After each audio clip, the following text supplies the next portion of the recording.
श्री कृष्ण गोविंद हरे मुरारे, हे नाथ नारायण वासुदेवा। जय श्री राधे कृष्ण। आप सभी का आपके अपने YouTube चैनल रित का भजन संग्रह में बहुत बहुत स्वागत है। आइए आज आप सब सुनेंगे अधिक मास पुरुषोत्तम मास महात्मा कथा 20वें के अध्याय कथा के बारे में। बोलिए प्रेम से पुरुषोत्तम भगवान की जय, भगवान विष्णु की जय। जय श्री कृष्णा। ऋषियों की पवित्र सभा में एक बार फिर गंभीर वातावरण छा गया। सभी मुनि भगवान नारायण के दिव्य कथाओं में तल्लीन थे, परंतु उनके मन की जिज्ञासा अभी शांत नहीं हुई थी।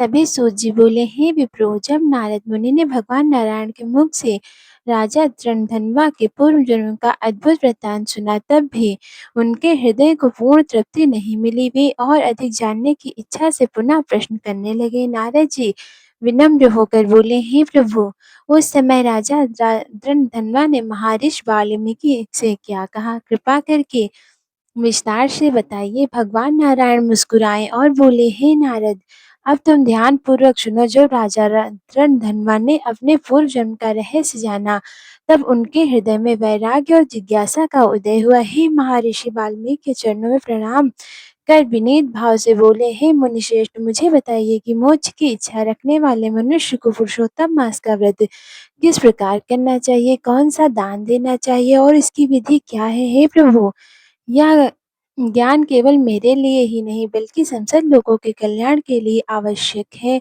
आपने ही बताया कि यह पुरुषोत्तम मास स्वयं भगवान का स्वरूप है। मैं पूर्व जन्म में सुदेव ब्राह्मण था और अनजाने में इस मास का पालन किया, जिसके प्रभाव से मेरा मृत पुत्र भी जीवित हो गया। किंतु हे मुनिवर, अब इस जन्म में मैं सब कुछ भूल गया हूँ, अतः कृपा करके इसकी संपूर्ण विधि पुनः बताइए। राजा के इस विनीत वचनों को सुनकर महर्षि वाल्मीकि अत्यंत प्रसन्न हुए। उन्होंने शांत स्वर में विस्तार से पुरुषोत्तम मास की विधि बताने आरंभ की। हे राजन, इस पवित्र मास में मनुष्य को ब्रह्म मुहूर्त में उठकर सबसे पहले भगवान का स्मरण करना चाहिए। शुद्धता का विशेष ध्यान रखते हुए नित्य कर्म संपन्न करे। शौच, स्नान, आचमन और दंत धावन आदि विधिपूर्वक करे। स्नान के पश्चात शुद्ध वस्त्र धारण कर गोपी चंदन से तिलक लगाकर प्राणायाम और संध्या वंदन करें। फिर एक पवित्र स्थान पर मंडल बनाकर कलश स्थापित करें और उसमें तीर्थों का आवाहन करें। गंगा, गोदावरी, कावेरी और सरस्वती का स्मरण करें। इसके बाद श्रद्धा और भक्ति से भगवान पुरुषोत्तम की मूर्ति स्थापित कर वेद पूर्वक पूजा करें। गंध, अक्षत, पुष्प, दीप और नैवेद्य अर्पित करें। हे राजन, यह शरीर बहुत दुर्लभ है। धन, घर, पुत्र ये सब बार बार मिल सकते हैं, परंतु यह मानव शरीर बार बार नहीं मिलता, इसलिए इसे धर्म के लिए ही उपयोग करना चाहिए। यह संसार क्षणभंगुर है। युवा अवस्था पुष्प के समान शीघ्र मुरझा जाती है। धन जल की तरंग के समान चंचल है और जीवन प्रतिदिन घटता जाता है। इसलिए बुद्धिमान वही है जो समय रहते धर्म का पालन करता है। जब मन, धन और योग्य पात्र ये तीनों एक साथ मिल जाएं, तब बिना विलंब किए दान और धर्म करना चाहिए।